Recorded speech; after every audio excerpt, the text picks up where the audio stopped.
नमः शिवाय। हर हर महादेव। श्री शिवाय नमस्तुभ्यम। देव ऋषि नारद जब इंद्रलोक में पहुंचे तो वहां बहुत सारी अप्सराएं नृत्य कर रही थी। बहुत अप्सराएं नृत्य कर रही थी। एक अप्सरा देव ऋषि नारद ने देखी जिसका नाम था वपु। कौन सी अप्सरा है? नाम बोलो आप लोग। वपु।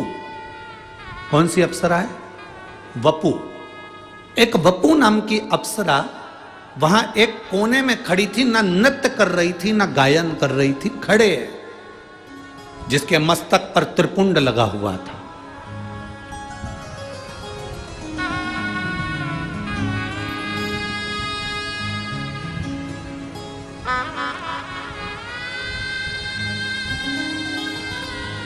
चालीस गांव की कथा में आपको कहा था, दुर्वासा ऋषि मस्तक पर त्रिपुंड धारण कर कर गए थे और नरक में घूमने के लिए गए थे, और नरक कर गए थे और नरक में घूमने के लिए गए थे, और नरक में कुंभी पाक, नरक में कुंड में उन्होंने झांक लिया था। उनके मस्तक के त्रिपुंड की थोड़ी सी राख भभूति कुंड में गिर गई थी तो नरक में बैकुंठ उत्पन्न हो गया था। वो त्रिपुंड की भभूति में इतना दम था।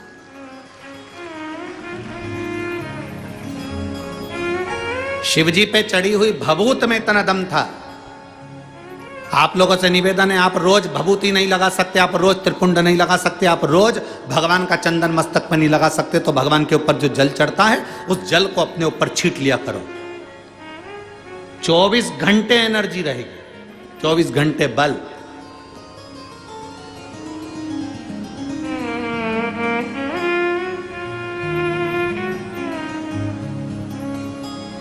और आज इस व्यासपीठ से कहने में पीछे नहीं हटेंगे।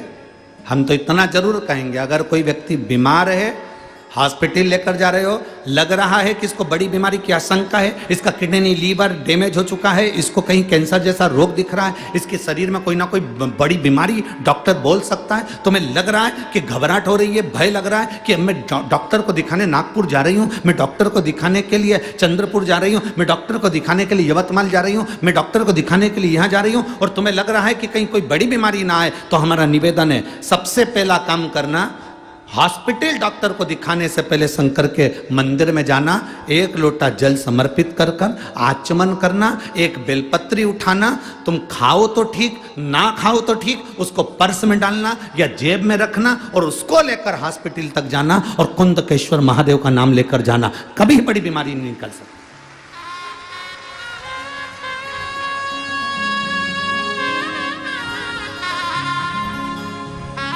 उससे मिलने से पहले, डॉक्टर से मिलने से पहले महादेव से मिलो। अकाल मृत्यु वो मरे जो काम करे चंडाल का, काल उसका क्या बिगाड़े जो भक्त हो महाकाल का। जो शिव की आराधना करता हो, शंकर से मिलकर गया हो, शिव से मिलकर।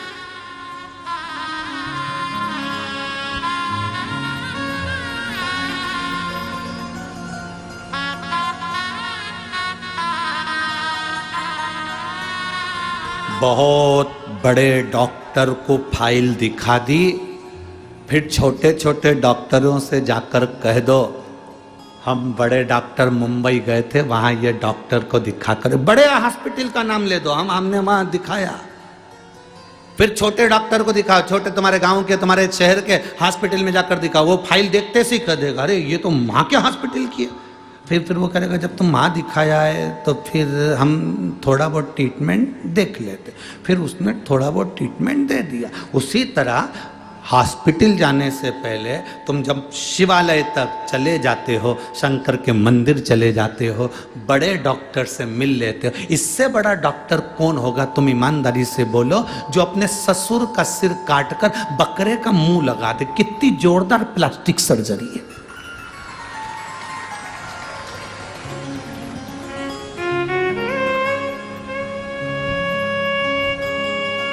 एक लड़के ने लिखकर भेजा, गुरुजी ये बताओ कि गणेश जी का सिर कटा तो शंकर भगवान ने गणेश जी का ही सिर क्यों नहीं जोड़ दिया वापिस, हाथी का सिर क्यों जोड़ा? तो हमने कहा ये तो कोई भी कर लेगा, हाथ टूटा हाथ कोई भी जोड़ देगा, पर हाथ की जगह पांव तो लगा के बता। तब मालूम पड़ेगा कि सही सर्जरी हुई कि नहीं हुई। यहां से थोड़ी सी चमड़ी निकाल कर यहां लगा दी, यहां का थोड़ा सा अंग निकाल कर यहां लगा दिया, यह तो कोई भी कर सकता है। सिर कटा, वही की वही सिर तो कोई भी जोड़ सकता है। पर दिक्कत जहां लोगों को लगती है, लोग कहते हैं सनातन धर्म पर उंगली उठाते उठाते, तुम्हारे भगवान ने सिर काटा था, वही की वही सिर क्यों नहीं जोड़ दिया, हाथी का सिर क्यों लगाया। हमारा कहने का मतलब केवल इतना सा है, किसी मनुष्य के शरीर पर हाथी का मुंह जोड़कर अब समझे कि प्लास्टिक सर्जरी इसको कहते हैं, और वो भी जिंदा।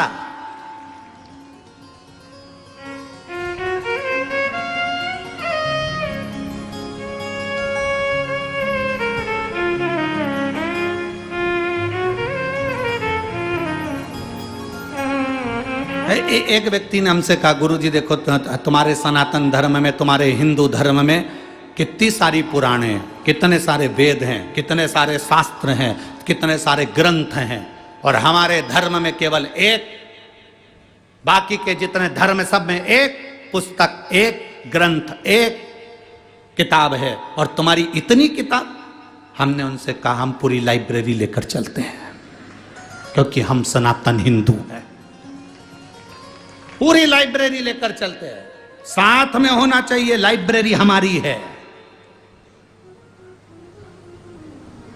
एक पुस्तक टांग कर क्या करें, लाइब्रेरी हमारी है। हम विष्णु पुराण भी पढ़ते हैं, हम गर्ग संहिता भी पढ़ते हैं, तो हम सब कुछ पढ़ते हैं, कोई चीज नहीं छोड़ते, कोई चीज क्या छोड़े।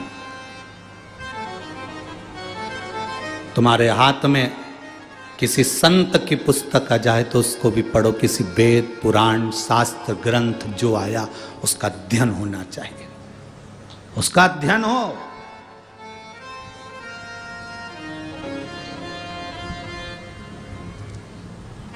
अब वो समय नहीं रहा जिस समय में केवल एक कथा वाचना चालू कर दो, इनका जन्म यहाँ हुआ, उनका जन्म वहाँ हुआ, उन्होंने ये करा, उन्होंने वो करा, और कथा पूरी हो गई। 4 भजन सुना दिए, सबको ताली बजवा दी, थोड़ा बहुत नाच लिए, कूद लिए, और कथा पूरी हो गई।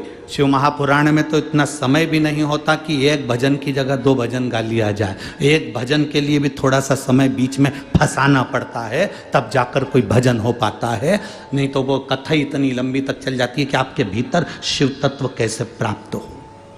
हम जिसके लिए आए, हम जिस परमात्मा को प्राप्त करने के लिए आए, हम जिसके दरवाजे पर आए हैं, वो हमें कैसे मिले।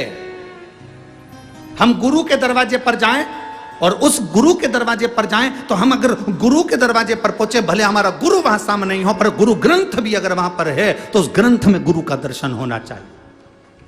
उस ग्रंथ में गुरु का दर्शन हो तो समझ लेना कि तुम्हारा गुरु के दरवाजे जाना सार्थक हुआ, तुम्हारा गुरुद्वारे जाना सार्थक हुआ। तुम मंदिर में जाओ, और मंदिर में जाने के बाद तुम अगर भगवान को जल चढ़ाते समय तुम्हारे भीतर की इंद्रियां आनंदित ना हो जाए, तो तुम्हारा फिर मंदिर जाना व्यर्थ है। वहां आनंदित होना चाहिए कि मैंने जल चढ़ाया तो मेरी इंद्रियां आनंदित हुई।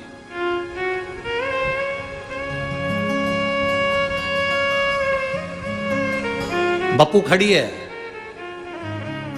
इंद्रलोक की सारी अप्सराओं में अलग खड़ी है, सिर पर त्रिपुंड लगा हुआ है, चंदन का तिलक लगाया हुआ, कंकु का तिलक लगाया हुआ, सिर पर थोड़ा सा तिलक लगाया हुआ व्यक्ति अलग दिख जाता है। पूरी ट्रेन में, ट्रेन के अंदर लोग चढ़े हुए हैं, और अगर आप तिलक लगाकर चढ़ गए हो तो यह पक्का है कोई ना कोई तुमको ऐसा मिल जाएगा जो थोड़ी सी जगह देकर सीट पर बिठाई देगा। तिलक का यह फर्क पड़ता।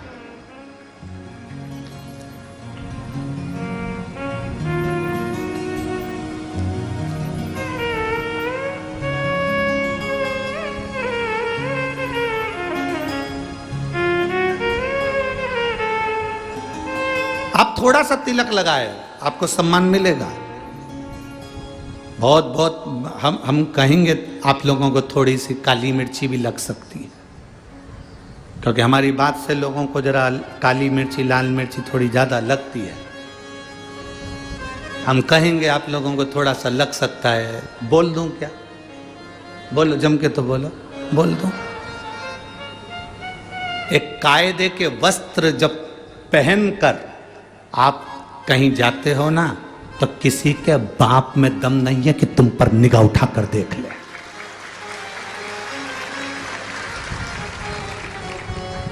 जब वस्त्र कायदे का नहीं होता तो लोग फायदा उठाते हैं। वस्त्र कायदे का नहीं होता तो लोग फायदा उठाते हैं। घाव पांव में है तो डॉक्टर से पूछना कि पट्टी क्यों बांधता है।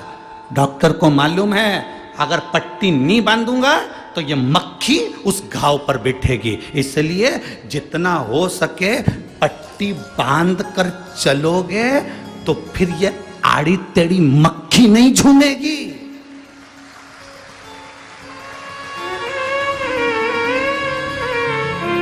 मक्खी झूमती तब है जब घाव दिखते हैं, जब हमारा शरीर नजर आता है।